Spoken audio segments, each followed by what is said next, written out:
¿A qué edad te tienes que embarazar? ¿Alguna vez te has hecho esta pregunta? ¿Alguna vez alguien te ha cuestionado sobre cuántos años tienes y cuándo piensas buscar el embarazo? Quédate a este episodio porque tenemos una invitada que nos habló de muchísimas cosas acerca de cuál es la mejor edad para embarazarse, cuáles son las condiciones ideales para lograr un embarazo y cuáles son los factores que pudieran verse afectados con la edad para lograr un embarazo. Bienvenidos a la segunda temporada de La Ciencia de la Fertilidad, un espacio de la Asociación Mexicana de Medicina de la Reproducción donde acercamos la ciencia reproductiva a un lenguaje claro, humano y confiable. Aquí conversamos con especialistas de los temas que realmente importan en la consulta y te ayudamos a entender mejor tu fertilidad, ya seas paciente, médico o estés formándote en esta especialidad. Porque cuando la información es clara, las decisiones son mejores. La pregunta sobre la edad ideal para embarazarse es una de las cosas que aparecen cada vez más en consulta últimamente, no solamente por decisiones médicas, sino también por cuestiones personales, profesionales y de vida. Hoy vamos a hablar de este tema con claridad, conciencia, sin alarmismo, pero con un enfoque reproductivo. Y para ello tengo a dos grandes invitados el día de hoy, dos grandes amigos, la doctora Gabriela García. Ella es bióloga de la reproducción, codirectora general de la Clínica de Fertilidad Unilive en Puebla y es la actual tesorera de nuestra Asociación Mexicana de Medicina de la Reproducción. Y a un gran amigo también, el doctor Jorge Michel, que nos acompaña desde Guadalajara, biólogo de la reproducción también y es nuestro actual secretario en la Asociación Mexicana de Medicina de la Reproducción. Bienvenidos a los dos. Muchas gracias por acompañarnos el día de hoy. Es un gusto estar aquí con ustedes hablando de este tema que es trascendente, es un tema que en todas las consultas nos preguntan cuál es la edad ideal para embarazarse. ¿Existe una edad ideal para embarazarse, Gaby? Muchas gracias por la invitación primero. Y sí, es un hito importantísimo de la consulta. A respuesta corta, si existe una edad ideal, biológicamente puede existir una edad ideal.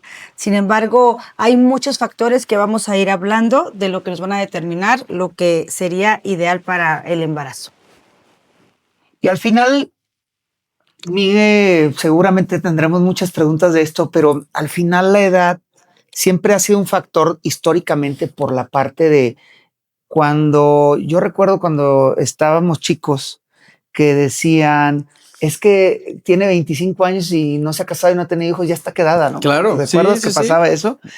Y luego empezamos a evolucionar, ahora a los 30, a los 35, y la gente ha ido aplazando esa fertilidad por temas muy probablemente profesionales, probablemente personales, pero si nos vamos a esa edad biológica, que podría ser la ideal, como tú lo decías, pero luego decimos, oye, ¿y la edad psicológica para poder ser mamá? ¿Cuál es la edad ideal para ser mamá muy joven, que a lo mejor no tienes experiencia o ya grande cuando estás? ¿Qué opinamos de esto, Gaby? ¿Qué es una encrucijada importante? Es una encrucijada muy importante que tenemos ahora las mujeres y no significa que debemos de pausar nuestros deseos de crecer profesionalmente por la maternidad. Y tampoco significa que alguien que ya los pausó esté mal. Es decir, no juzgamos. Lo más importante es estar informadas y llegar a la maternidad en el momento en el que tú lo decidiste, pero sin prisas y sin ninguna cuestión tampoco de que tampoco se te adelantó y que no pudiste cumplir después tus deseos. Lo que hemos visto mucho más cambios en consulta es las pacientes que exactamente preguntan ¿qué puedo hacer si ya tengo más de 30 años y no me he embarazado? Entonces, yo creo que a todos nos pasa que sí haya ahora más como sensibilidad de las pacientes con respecto a la edad. Claro, y a ver, yo preguntaría, y es una pregunta para ustedes dos, a lo mejor no es un dato que tengamos al 100%, lo hago para mí también, más o menos, ¿cuál es el promedio de edad de las mujeres que nos están llegando hoy? Porque como también bien decías, Mitch, a lo mejor a la consulta hace 20 años a un ginecólogo, pues no le llegaba una paciente de 40 años buscando su primer bebé. ¿Cuál es la edad más o menos a la que estamos viendo a las pacientes ahorita de primera vez buscando embarazo? Yo aproximadamente a partir de los 37 están llegando. Incluso, y eso es bien importante, incluso interesadas en preservar su fertilidad, o sea, después ya de los 35 años. Sí, yo creo que el promedio, hace un tiempo yo saqué el promedio en mi clínica y más o menos son 38 años lo que está la paciente que está llegando a querer tener hijos. Ojo, esto no quiere decir que sea el global, porque acuérdate que nosotros tenemos el sesgo de tener una clínica de reproducción. Entonces ya muchas veces ya van encaminados a ello. Pero lo que sí creo que es importante y que podríamos tener esa estadística, las mujeres, como decía la doctora Gaby, más allá de quererse embarazar, el problema es que están buscando a una edad mayor de 35 años de edad para hablar del tema, para socializar el tema de congelar sus óvulos. Ahí es donde creo que están llegando tarde, porque a lo mejor llegan a los 38 y pueden tener un hijo a los 39, a los 40, pero la que está queriendo preservar está hablando a los 35 años de esto para tratar de preservar óvulos, que cuando la idea de la preservación probablemente debería ser por debajo de los 30 años. Y ¿no? mucha Para poder gente yo creo que ni siquiera sabe del tema. O sea, a ver, nos llegan, yo creo, a todos pensamos en que nos va a llegar la paciente con una patología médica, no se ha podido embarazar, tiene un factor tubárico, tiene baja reserva, viene por factor masculino, etcétera, etcétera. Pero, ¿por qué nos llega la paciente? No por condiciones médicas, o sea, porque lo escuchó o porque lo escuchó de alguna amiga, porque lo vio en internet, porque lo vio en algún podcast, y esto es algo que debemos de sensibilizar a nuestros colegas médicos, a los médicos que están en formación, a las pacientes que también estén escuchando esto. ¿Por qué nos llegan las pacientes y de dónde obtienen la información de aquella que aún no se quiere embarazar y tiene, oye, voy a poner un número, arriba de 35 años? Claro. Nuestro principal objetivo es que toda esta información permee en las pacientes y que la paciente informada tome su decisión.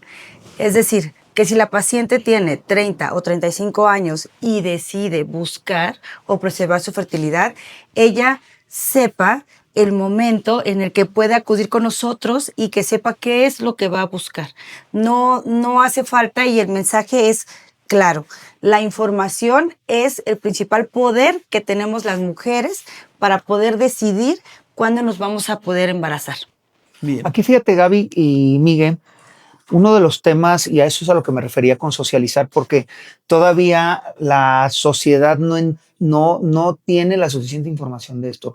Existe información ya de manera global, pero no todo el mundo está, sobre todo la cultura latina y más la cultura mexicana, porque hay una cifra escalofriante que dice que el 70% de la población no planea sus embarazos. ¿Qué quiere decir? Si no planeas tus embarazos, pues tampoco planeas preservar la fertilidad. ¿Por qué? Por supuesto. Por falta de cultura en la parte de entender que si tú tienes una programación de tu embarazo, le va a ir mejor a tu bebé, ¿no? Entonces, ¿qué opinan ustedes acerca de esto? Definitivamente no hay una cultura, ni siquiera, porque fíjense, es bien importante empezar a planear cuántos hijos quieres tener. O sea, ya ni siquiera decir, oigan, voy a empezar a tener hijos a tal edad, porque de eso depende el que tú empieces a tenerlos. Me refiero a que voy a querer 1, voy a querer 2, voy a querer 3. Y claro, ahora lo decimos muy fácil, pero la mujer de 20 años no está pensando en cuántos va a querer, ¿no? Entonces, la planeación viene desde ahí. ¿Cuántos voy a querer? Porque con base en eso es que tú decides o tú tienes como una edad límite como para empezarlo, ¿no? Entonces, desde ahí empezamos. ¿Y qué es lo que le debemos decir, Gaby, a las pacientes que realmente cambia con el tiempo? Porque más que decir esta edad y a partir de esta sí y a partir de esta no, ¿qué es lo que cambia con el tiempo? O sea, ¿por qué es importante la edad? Claro, la edad sigue siendo tan importante por dos cosas. Lo primero es porque se nos disminuye la cantidad y la calidad de los ovocitos. Y a día de hoy no hay nada que podemos hacer para revertir esto. Y lo más importante que a mí me parece, porque no me dejarán mentir que muchos pacientes llegan pensando en que no importa que ya tenga 45, 48 años, que voy a hacerme una fecundación in vitro y esta me va a ayudar a ser madre, ¿saben? Con mis propios óvulos. Entonces, esta es el otro factor. El otro factor es que las técnicas de reproducción en este momento no pueden cambiar esa calidad del ovocito que Claro. tú ya tienes. Incrementamos la posibilidad del embarazo, Ujú. pero no mejoramos la calidad de No. los óvulos. Hacemos lo que Exacto, podemos con se lo que hace tenemos. lo que se puede. Y esto es bien importante, yo lo cuento también a mis pacientes para que lo tengan muy claro. Las técnicas de reproducción asistida prácticamente triplican la probabilidad de tener un embarazo. No es lo mismo a los 20 que tienes una probabilidad de alrededor de un 20%, con una fecundación in vitro alrededor del 60% estarás teniendo de probabilidad de embarazo con esa fecundación.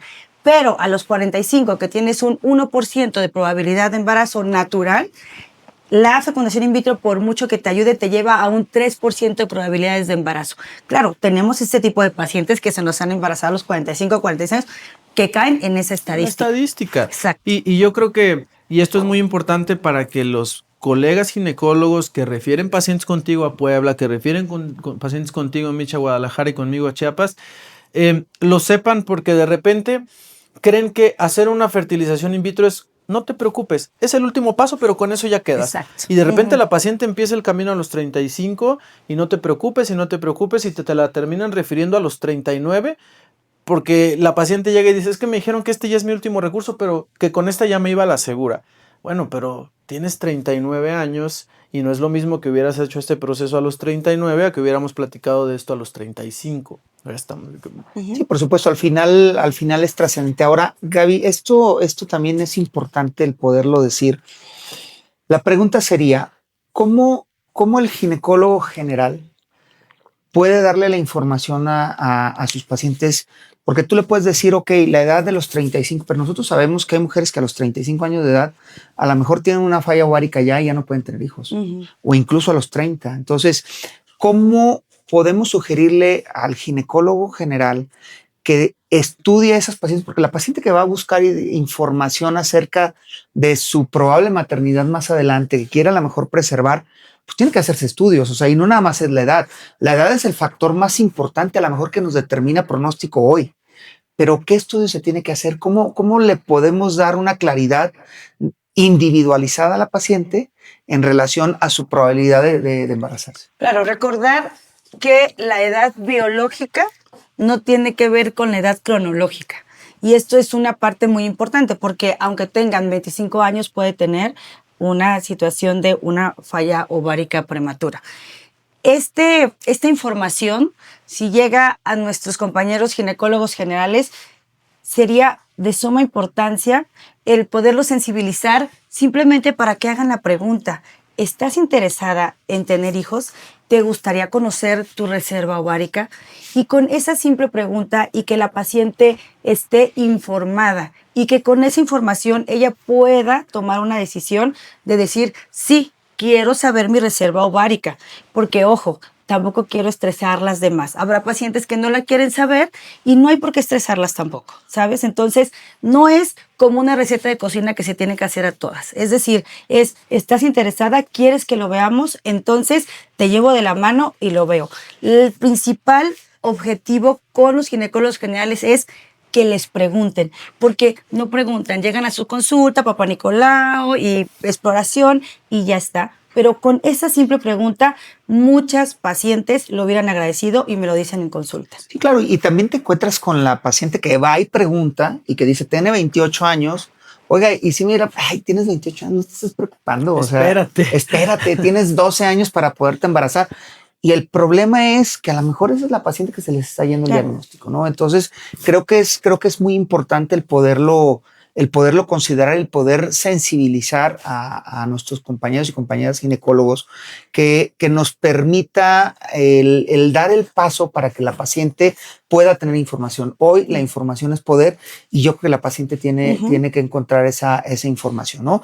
Y al final, el tema de la edad, de repente lo encasillamos mucho a la mujer, ¿no? Pero, ¿y el hombre? El otro día me escribe una paciente a mis redes sociales, una paciente argentina, y me dice, oye, doctor, estoy embarazada, tengo 9 semanas, yo tengo 25 años y mi esposo tiene 60.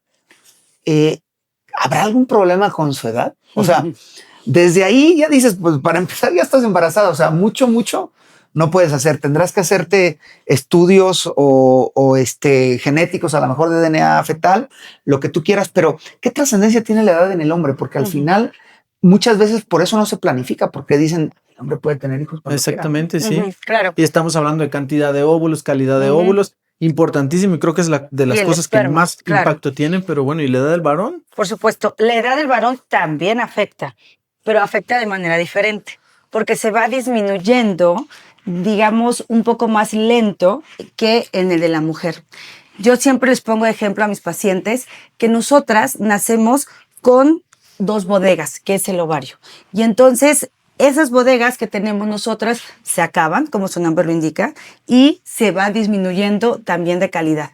Y los hombres en los testículos tienen una fábrica que sí, disminuye también su producción, pero ojo, sí se están produciendo. Entonces, esta disminución de producción es más lenta y con un paso, digamos, con un tiempo más largo de vida que lo que tenemos nosotras las mujeres, pero también afecta en otras cuestiones y también son importantes tanto uno como otro. Sí, claro. Pedro en uno de los capítulos previos nos decía que habitualmente el varón a partir de los 40 años fisiológicamente empieza a disminuir sus niveles de testosterona y esto pues indirectamente o directamente, perdón, va a disminuir la calidad del esperma y a afectar como tal a la reproducción masculina. Entonces tiene muchísima importancia también. Sí, y hay otras entidades también, otras enfermedades ligadas a los hombres después de los 50 años también, que Sí, son por supuesto. importantes. Dentro de nuestro país carecemos de políticas públicas relacionadas a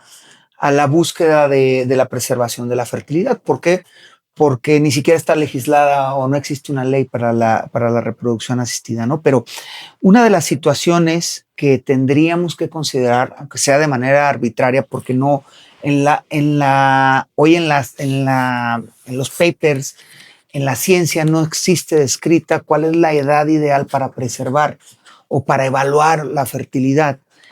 ¿Tú qué le dirías al ginecólogo? Porque tú decías, pregúntale a la paciente si se quiere embarazar o no. Si quiere ser mamá. ¿Cuál es el momento ideal para evaluar a una mujer y para evaluar a un hombre para saber si tiene una fertilidad en ese momento normal o está en sus parámetros normales? Porque hay que entender que la fertilidad depende de los dos.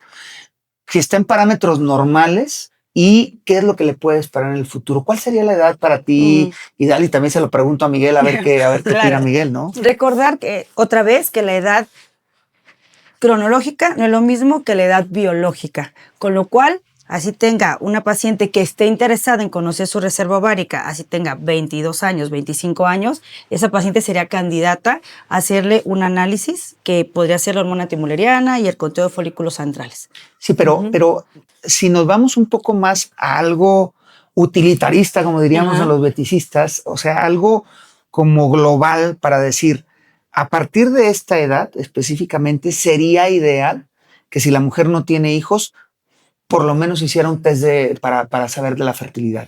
¿Cuál sería el ideal para ti? O sea, en la mujer y en el hombre. Si tenemos que poner como un punto, podría ser alrededor de los 30. A los 30, ok. ¿Tú qué opinas, Miguel? Yo creo que todos los ginecólogos y más los que nos dedicamos a reproducción hablamos de planificación familiar, pero yo creo que este concepto está mal entendido, por lo menos en México, porque cuando decimos planificación familiar, lo primero que pensamos es anticoncepción. Y eso está mal. O sea, no podemos pensar en planificación familiar en no me voy a embarazar, sino cómo vas a planear tu familia. Correcto. Es una pregunta que todos podemos hacer desde el primer contacto a la paciente, desde que llega a su revisión ginecológica. Obviamente, si te llega una paciente de 23 años, quizás ni siquiera piensa en este momento en familia, porque el trabajo, porque el estudio, porque su vida profesional, laboral, etcétera. Pero yo creo que de las cosas que sí deben llamar la atención es, uno, si estamos haciendo una revisión ginecológica general, hacer un conteo de folículos y si lo ves normal, decirle, bueno, te veo bien, existe este otro estudio, ¿te parece hacerlo? En este momento no, bueno, tu conteo está bien. Bueno, si ves un conteo bajo, tú ves una paciente de 28 años y le ves 2 folículos antrales en el ovario, claro que te debe de llamar la atención y decirle, oye, te sugiero que hagamos una antimuleriana porque este conteo está así, vamos haciendo estudios hormonales, estas son las posibles repercusiones médicas que hay. Y evidentemente si tenemos una paciente de 33, 34, 35 años tomando que los 35 años es una edad donde mayormente todo va a impactar en la calidad de los óvulos, decirle, oye, estás llegando a una edad que si bien no es un límite, es una edad donde va a haber mayor impacto en la calidad y en la cantidad de los óvulos. ¿Qué te parece si evaluamos cómo estás, independientemente de que haya o no planes de familia? Porque esto es algo que hoy una paciente te puede decir que no y el siguiente año te llega muy emocionada que ya se va a casar y ahora sí quiere planificar su familia, ¿no? Pero ¿hay alguna edad ideal, Miguel? O sea, algún punto donde tú digas, vamos a suponer que ustedes son los que legislan aquí en México y que van a decir, necesitamos hacer una política pública para concientizar a hombres y a mujeres que tienen que hacer un test de fertilidad. ¿Qué edad pondría? De manera muy personal, a mí me gustaría los 30 años. 30 años la mujer y el hombre. Y el hombre también. El hombre también a los 30. ¿Tú qué opinas? 30 Sí, la había mujer y dicho el hombre. ya 30. ¿Y el hombre? Sí. Yo creo que es una edad donde estás encontrando cierta, si bien no madurez, ya como ciertas miras a esa madurez profesional, a esa madurez psicológica, a lo mejor no económica en los días en los que nos encontramos, pero como que ya vas pensando un poquito en hacia dónde vas y no tanto en el hoy. Sí, digo que no sería una política pública que obligaría a la gente, pero sí sugerirles que a lo mejor se hicieran a partir. Digo, eso no existe y se los decimos a los ginecólogos, no existe en la ciencia una edad donde nosotros digamos a partir de aquí, pero creo que sí podríamos empezar a concientizar teniendo esa idea. Yo también sería de la idea que a partir de los 30 años de edad que la mujer se le preguntara como ya de manera directa, ¿no? Porque a lo mejor si le preguntas a la adolescente, va saliendo la adolescente a los 20 años de edad, pues a lo mejor te dice ni siquiera quiero tener hijos, ¿no? Hay una encuesta muy interesante también publicada aquí en México y en Latinoamérica que dice que una tercera parte de las mujeres que están en edad reproductiva no quieren tener hijos.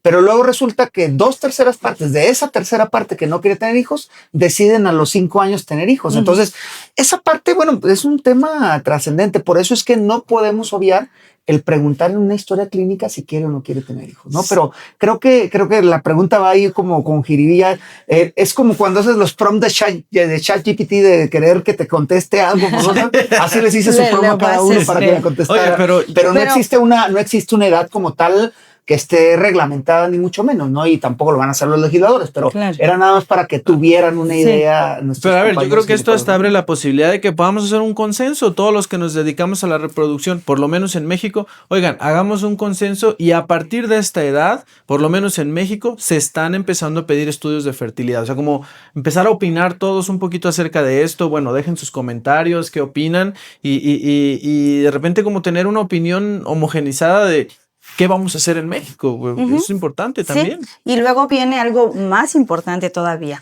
¿Qué vamos a hacer con esos resultados? Porque es bien importante establecer qué significa una antimuleriana baja, porque ahora ya todo el mundo está hablando de antimulerianas, de reserva ovárica baja, y es muy importante establecer realmente qué significa esto. Aquí entra otra cuestión bien importante de informar sin asustar.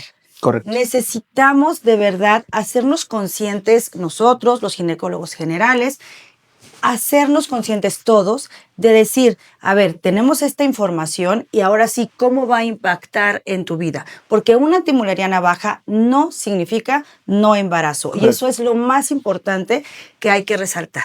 ¿Cómo podemos nosotros como médicos de atrás del escritorio acompañar a una paciente a tener este tipo de información sin generarle ansiedad, sin generarle asustarse ni nada? ¿Cómo le podemos hacer? ¿Qué, de manera muy personal, qué opinan ustedes? Sí, aquí hay dos tipos de pacientes que llegan a nuestras clínicas. La primera es la paciente que ya está buscando el embarazo y que lleva 6 meses o 1 año y que no lo ha logrado. Entonces, en este tipo de pacientes, una antimuleriana baja tampoco significa no embarazo, pero aquí sí igual y hay que ver qué vamos a hacer para que no se nos termine de bajar la antimuleriana demasiado.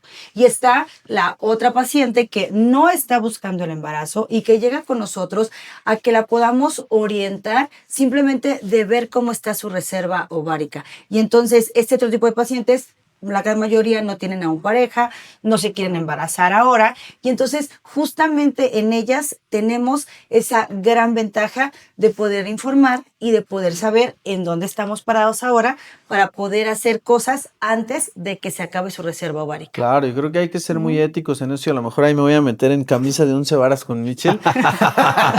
Con la ética. Porque a ver, no toda paciente que llegue le vas a estar tratando de promocionar que preserve fertilidad. Entonces, ¿cómo podemos decirle a la paciente que esta información existe, que tampoco estamos asegurando que va a ser mamá en un futuro porque le estamos congelando óvulos, pero tampoco la paciente va a llegar contigo y va a salir del consultorio asustada porque siente que la estás presionando, que no se va a embarazar nunca, que su reserva va a estar baja y va a decir, oye, ni siquiera he terminado la carrera? Entonces, creo que es mucha información ahí para los pacientes que debemos de saber cómo acompañarla. Sí, tenemos que tener mucha empatía con nuestras pacientes, no presionar y tampoco juzgar su decisión. Si en este punto dice, bueno, está baja, pero no quiero pensar nada ahora durante este año o 2 años, o simplemente no es mi momento para entenderlo, o para saber esto, ¿sabes? O sea, es muy importante no presionar, simplemente que la paciente esté informada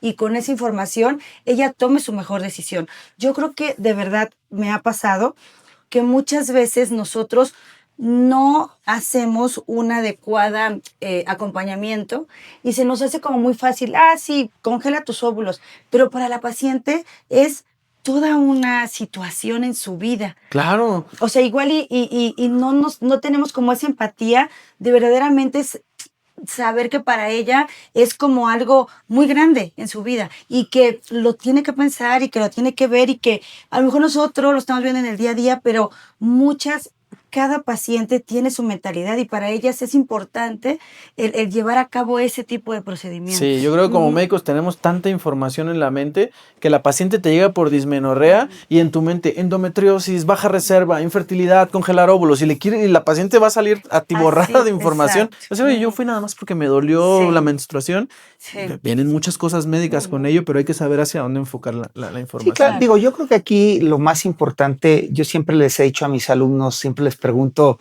la primera vez que voy a clases con ellos, cuando me presento, les pregunto, ¿ya leyeron el capítulo que se llama Relación Médico-Paciente?